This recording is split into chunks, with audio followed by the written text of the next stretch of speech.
어릴 때 이런 말을 들어본 적 있으신가요? 먼저 미안하다고 하면 지는 거야. 넌 잘못한 거 없으니까 사과하지 마. 괜히 인정했다가 손해본다. 혹시 누군가 부딪히면 넘어진 사람에게 먼저 괜찮냐고 묻기보다 내가 손해보지 않을 방법부터 찾진 않으시고요. 먼저 사과하면 내가 잘못한 사람이 되고 상대방의 사과를 받아내면 내가 이긴 사람이 된다. 그런데 정말 그런 걸까요? 저는 궁금하더라고요. 그 사람이 지켜낸 건 자존심이었을까요? 아니면 관계를 잃고도 패배하지 않았다고 믿는 마음이었을까요? 사과를 하면 이상한 일이 벌어질 때가 있습니다. 상대방이 갑자기 자신이 갑이 된 것처럼 행동하는 거죠. 조심스럽게 건넨 미안하다는 말 앞에서 상대방의 마음을 헤아리기보다 자신이 옳았다는 증거를 얻은 것처럼 행동합니다. 봐봐, 네가 잘못했잖아. 결국 네가 인정했네. 그러면 사과한 사람은 다음부터 다짐하게 됩니다. 다시는 먼저 사과하지 않겠다고요. 하지만 사과는 누가 이겼는지를 확인하는 말이 아닙니다. 관계를 여기서 끝내지 않겠다는 말에 가깝습니다. 그래서 사과하는 사람에게만 용기가 필요한 것은 아닙니다. 사과를 받아주는 사람에게도 여유가 필요합니다.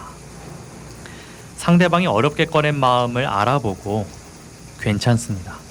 말해줘서 고맙습니다. 그렇게 손을 잡아줄 수 있어야 하지 않을까요? 사과한 사람을 굴복시키는 것으로 끝내면 그 사람에게 남는 것은 반성이 아니라 수치심입니다.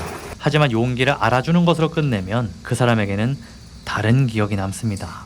예를 들어서 아이가 부모에게 다가와 말합니다. 엄마, 아까 제가 그렇게 말한 건 잘못했어요. 정말 미안해요. 그때 부모가 다시 잘못을 따져 묻고 한참 동안 꾸중을 이어가면 아이에게 사과는 벌을 연장하는 행동으로 기억될 겁니다. 다음부터는 사과하지 않겠죠. 잘못을 숨기고 핑계를 만들고 들키지 않는 방법부터 찾게 될 겁니다. 하지만 부모가 이렇게 말해준다면 어떨까요? 용기 내서 말해줘서 고마워. 잘못을 인정할 줄 아는 네가 자랑스럽다. 잘못이 없어지는 것은 아닙니다. 그래도 아이는 한 가지를 배웁니다. 사과는 나를 작아지게 만드는 행동이 아니라는 거.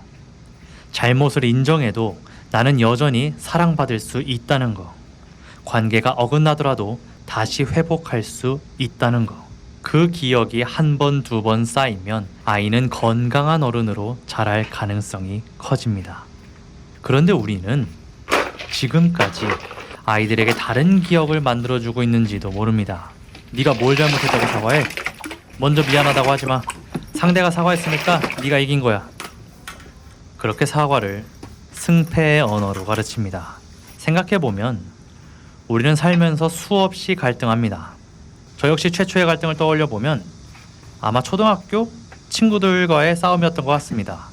별것도 아닌 일로 화를 내고 주먹질까지 하며 싸웠습니다. 어린아이들의 싸움이었지만 마음이 상하는 것은 어른들과 크게 다르지 않았던 것 같아요.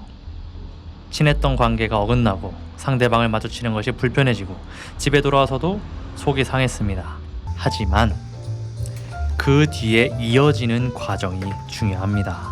어떻게 다시 말을 걸 것인지, 어떻게 미안하다고 말할 것인지, 상대방의 이야기를 어떻게 들을 것인지, 그리고 어긋난 관계를 어떻게 회복할 것인지, 저는 그것도 굉장히 중요한 공부라고 생각합니다. 아이들에게 무조건 싸우지 말라고만 할 수는 없습니다. 물론 싸우지 않는 것이 좋습니다. 하지만 사람은 살아가면서 반드시 누군가와 부딪힙니다. 그렇다면 갈등을 없애는 법만큼이나 갈등이 생긴 뒤에 무엇을 해야 하는지도 알려줘야 하지 않을까요?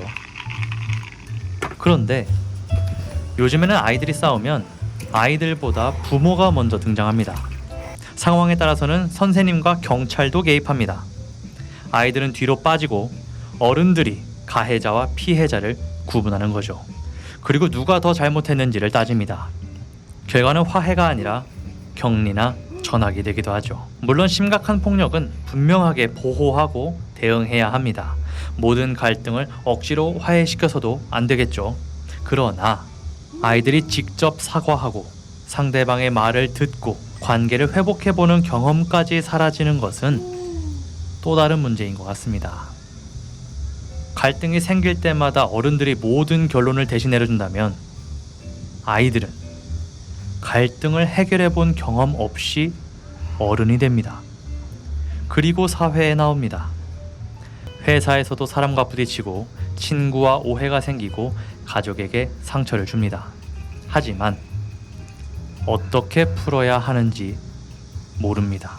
잘못했다는 사실을 자신도 알고 있습니다. 마음속으로는 미안하기도 합니다. 그런데 그 말을 입 밖으로 꺼내지 못합니다. 해본 적이 없기 때문이죠.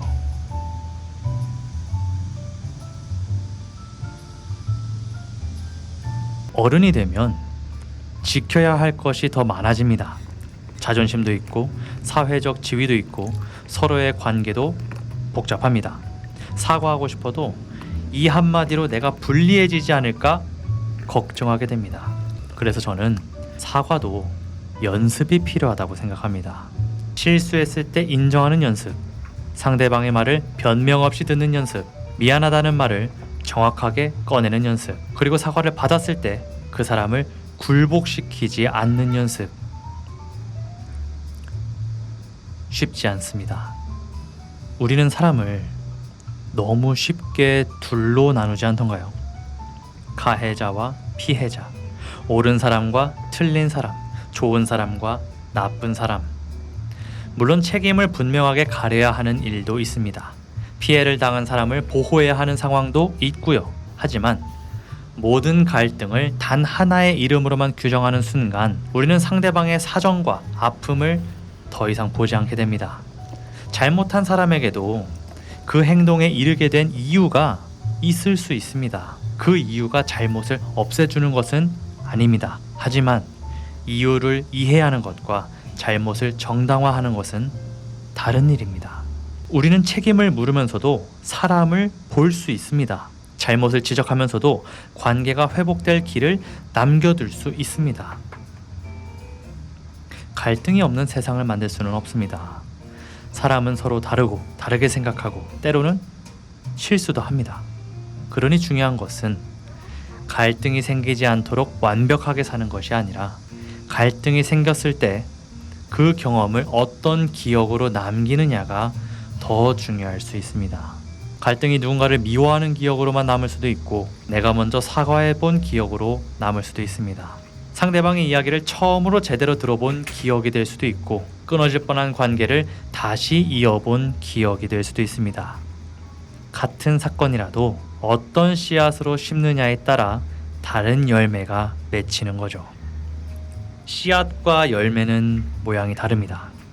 지금의 갈등의 씨앗은 거칠고 아픈 모습일 수는 있습니다. 하지만 그 안에서 사과하는 법을 배우고 솔직한 마음을 전하고 관계를 회복하는 법을 익힌다면 그 경험은 언젠가 전혀 다른 모습의 열매가 되어 돌아올 수 있습니다. 때로는 내가 전부 잘못한 것이 아니더라도 먼저 미안하다고 말할 수 있습니다. 그것은 패배를 인정하는 행동이 아닙니다. 내 몫의 책임을 먼저 바라보는 행동입니다. 사과는 지는 사람이 하는 것이 아닙니다. 관계를 끝내고 싶지 않은 사람이 하는 것입니다. 그리고 사과를 받아주는 사람도 이긴 사람이 아닙니다. 관계가 다시 시작될 자리를 만들어주는 사람입니다. 우리는 갈등을 피하는 법만큼이나 갈등 이후를 살아가는 법을 배워야 합니다. 용기 있게 사과하고 여유 있게 받아주고 다시 관계를 이어가는 것. 저는 그것이 지혜롭게 사과하는 방법이라고 생각합니다.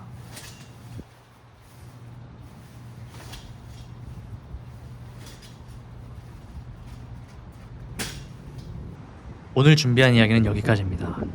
끝까지 들어주셔서 감사하고요. 다음에도 내 불편한 마음을 조금 더 가볍게 하는 방법을 준비해 오도록 하겠습니다. 감사합니다.